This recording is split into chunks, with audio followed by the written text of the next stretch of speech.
My life feels stuck, stagnant in what I know, who I know, the places I've been and the faces I've seen.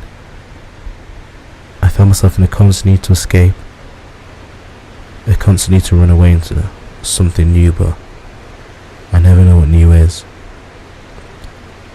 Am I scared? Am I scared that I'll never reach? That I'll fall and fail before I realise where it is that I'm trying to reach? Am I scared that I'll fall in the future before I realise exactly who it is that I'm supposed to be? I don't know if I'm running away from something or into something. I feel myself in a state of longing, but again, I don't know what I'm trying to achieve. See, of course I want to be totally free. I want to be able to live my life the way I want to. I want to be able to spread my wings and fly until I get tired, and when I do get tired, I want to find the strength to carry on going and live life to the fullest. But when I think about it, does my life require structure? Do I allow who I am and who I'm trying to become to be stifled by this structure? See, I wish I could return to the times of being a child. A simple time. One of less stress and worries, where walking down the sea and a smile on my face was all I needed to be happy. I guess the overall question that I constantly find myself asking is, where am I going?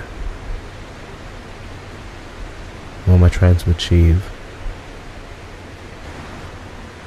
What's left for me in this world? Who am I?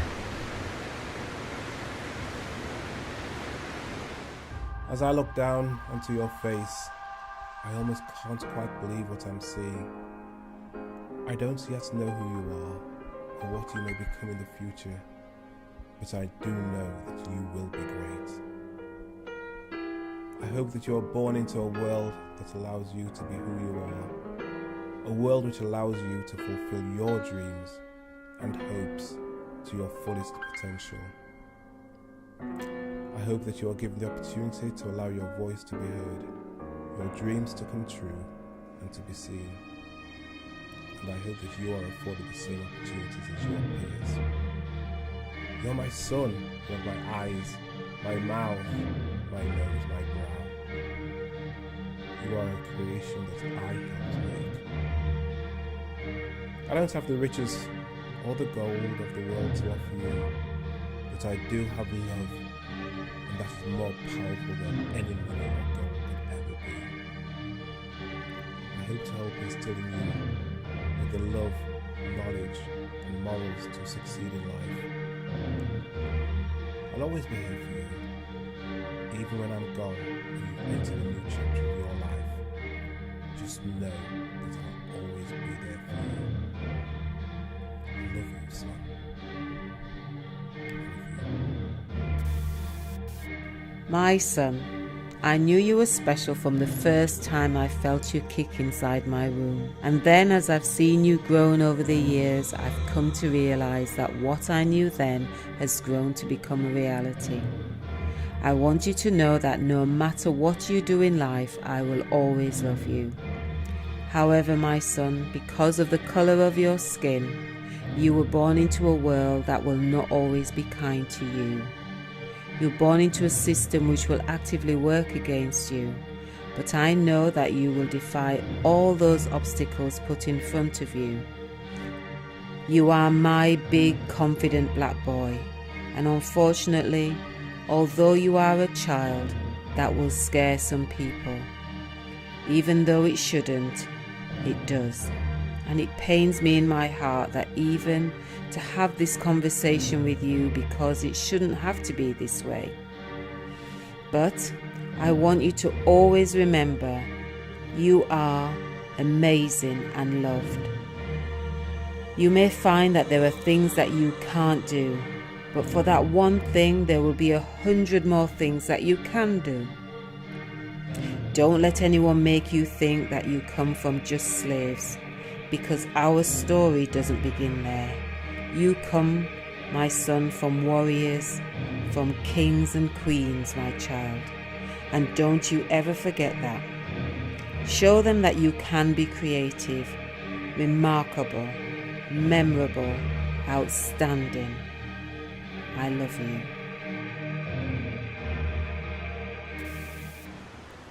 I feel uneasy and unsettled in this body, in this skin, in who I am.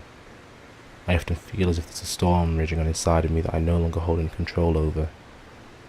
I have so much I want to do, so much I want to say, but I can't. It's not so much that I can't, but more so that I won't. Largely down to the fact that I don't know how to. I know that I shouldn't feel this way. I know that I should be able to feel free enough to conquer these fears, but I'm not.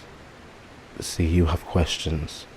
I have questions, but I don't have the answers to either of them. Any of them. I wish I knew. I truly, truly wish I had the answers for the sake of my own sanity, but I don't, and what leaves me scared is that I'll probably never find the answers to them. Will I feel the same way I do about my true self as I do now? I know that there's people who love me, but will they still love me?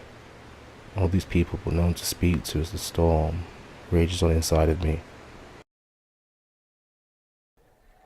Within this confine of masculinity, my black masculinity, in this period of adolescence I often feel trapped underwater. I want to come up for air, but I can't. I can see the world passing me by, my friends having fun outside of this space, but these restrictions I put on myself prevent me from joining. I find myself screaming on the inside, but no one can hear me. My perception of this is that no one knows how I feel, but how am I supposed to know if this is true when we don't talk about our feelings? I go to escape, to free myself from this watery prison, but I can't. Each time I try, I'm pushed further under, suppressed by the societal constraints pushed upon me and many of the boys who look like me. I envy the freeness of my white counterparts. These people I call friends who seem so comfortable in who they are, but how am I supposed to know? Maybe they, like me, feel constrained and instead wear a public mask of confidence to deceive others. I don't know. What I do know is that they can afford to make mistakes though, whereas I can't, because if I do, these societal constraints will push me further down. Come up for air, breathe. Come up for air, breathe. Come up for air, breathe.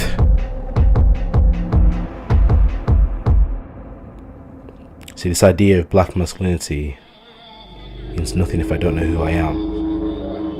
It took me a while to realise who I truly am, and within that time of realisation I came to understand that I am my own man, my own perception, my own definition, in tune with who I am and my emotions.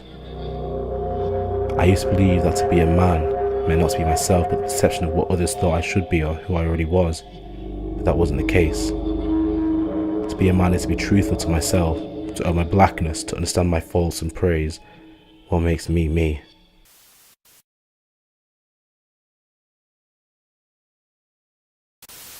See, I could grab my dick and tell you how I'm a real nigga for the world to see, how I run around and fuck every bitch that talks to me, but look into my eyes, is that what you really see?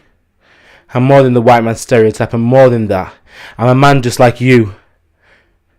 India Ari saying about how she's more than just her hair. Well, I'm more than just my dick. How are we supposed to navigate through our humanity and masculinity when this is the way we are seen?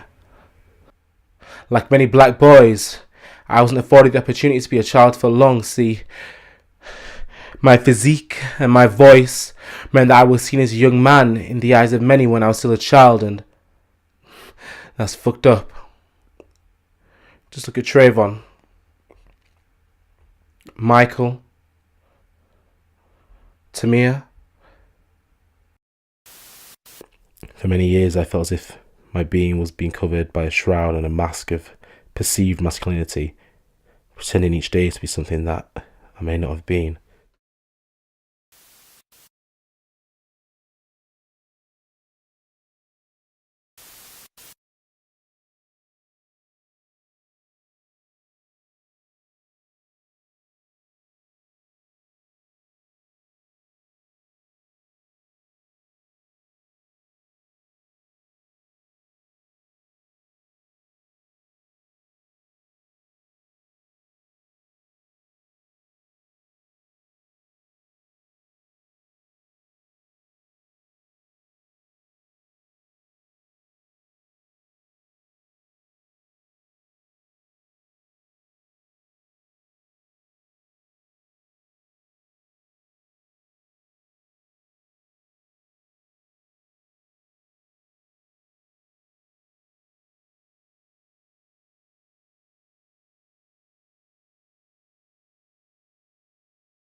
When I turned 21, I told myself that before I truly love someone else, I must first learn to love and understand myself.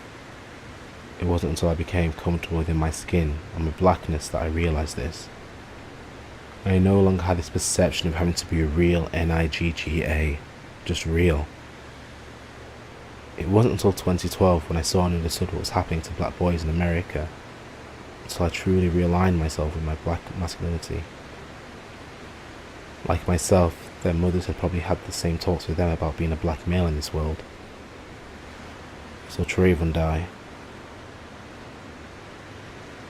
Michael died. Tamia died. And things began to fall into perspective. They would never grow to reach their potential or see manhood, so for them I must reach mine. When I look at your face, I can't help but see myself. Same eyes, same nose, same brow, same lips. There's no denying that I am you. I suppose when I was younger I used to say that I didn't want to be my dad when I got older. And that wasn't anything on your behalf, that was me. As I've begun to get older and approach this new chapter in life, I've come to realise that everything you have ever said or done held a purpose. Because at the end of the day, I see that you only want the best for me. You love me, encourage me, and have always been there, regardless of the circumstance. As men, especially black men, we're expected to not show our emotions, to always remain strong, to be a leader, to be unavailable. But that wasn't always you. I remember when I saw you vulnerable for the first time. We were sat in the living room and Mum had just told us that she had cancer. I could see the pain in your eyes, the hurt, as if you were lost, a child again. I understand why this was. You later told me that it reminded you of your childhood and how you didn't want us to experience what you had. Throughout this period you remained strong, and as I look back I begin to realise and understand that you are one of the strongest people I know. I've seen what it's like for many young black boys whose fathers weren't in their life, but you remain a constant in mine, and you have always worked alongside Mum to make sure that neither me or Camille become a statistic, another name on a list or at the end of a weapon. You have helped nurture my ambition, passion and drive to succeed. I'll never forget the words you told me to live by. To succeed in life, you must be different from the norm. And in this world, which wasn't necessarily built for me, these words couldn't ring more true. You've made me realise that I'm more than the colour of my skin. I'm a man. And for that, I thank you and love you.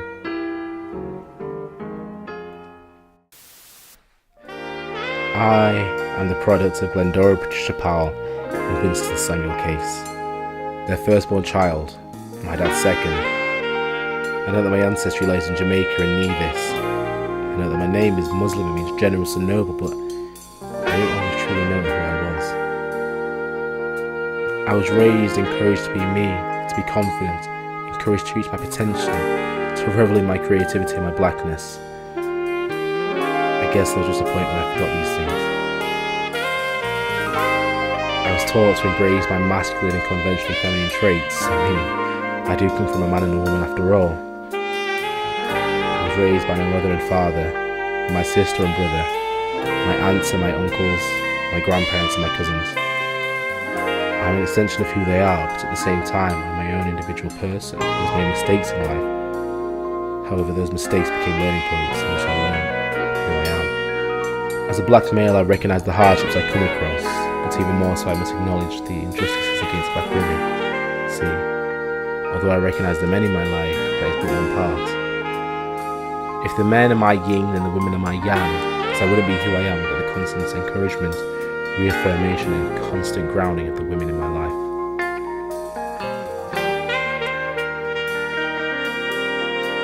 There is both a man and a woman in me who exist together, love together, fight together, thrive together, cry together, laugh together.